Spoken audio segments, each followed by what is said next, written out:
ભરૂચ નગર સેવા સદન દ્વારા આજરોજ વિવિધ વિસ્તારમાં રેશન કાર્ડ કેવાયસી કરવાનો કેમ્પ યોજાયો હતો, જેની મોટી સંખ્યામાં લાભાર્થીઓએ લાભ લીધો હતો। તાજેતરમાં રાજ્ય સરકાર દ્વારા રેશન કાર્ડને આધાર કાર્ડ સાથે લિંક કરવાની કામગીરી ચાલી રહી છે, ત્યારે આજરોજ ભરૂચ નગર સેવા સદન દ્વારા ભરૂચના વોર્ડ નંબર 8, 9, 10 અને 11ના રેશન કાર્ડ કેવાયસી કેમ્પનું લાલ બજાર સ્કૂલ ખાતે આયોજન કરવામાં આવ્યું હતું। તો વોર્ડ નંબર 6ના કેવાયસી કેમ્પનું સિદ્ધિવિનાયક મંદિર નજીક આયોજન કરવામાં આવ્યું હતું। આ કેમ્પનો મોટી સંખ્યામાં લાભાર્થીઓએ લાભ લીધો હતો। 700થી વધુ લાભાર્થીઓએ તેમના રેશન કાર્ડ આધાર કાર્ડ સાથે લિંક કરાવ્યા હતા। આ પ્રસંગે સ્થાનિક નગર સેવકો અને આગેવાનો ઉપસ્થિત રહ્યા હતા। નમસ્કાર, ભારત માતા કી જય।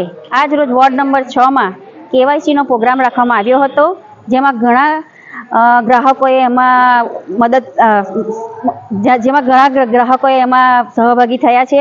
હરેક રેશન કાર્ડના દુકાનોથી પણ એ લોકો આવ્યા છે અને મારા વોર્ડના સાથી કોર્પોરેટર અમારા અક્ષયભાઈ દાજી, ઉપપ્રમુખ હેમાબેન શુક્લ, નરેશભાઈ, મામલતદાર સાહેબ, આ કેવાયસી આપણું ડિજિટલ રેશન કાર્ડ કરાવવા માટે કરવામાં આવે છે, જે ફરજિયાત છે। એટલે મારી જનતાને જે પણ કોઈ હજુ બાકી હોય એ ફરજિયાત એમનું રેશન કાર્ડમાં કેવાયસી કરાવી લેજો।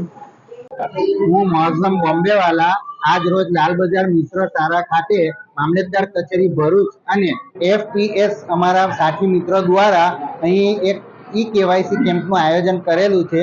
આ કેમ્પમાં સારી એવી સંખ્યામાં લોકોએ ભાગ લીધો છે અને અત્યારે બી આ કેમ્પ ચાલુ જ છે અને હજી બી જે કોઈ બાકી હોય તે આ કેમ્પનો લાભ લઈ અને કેવાયસી કરાવે।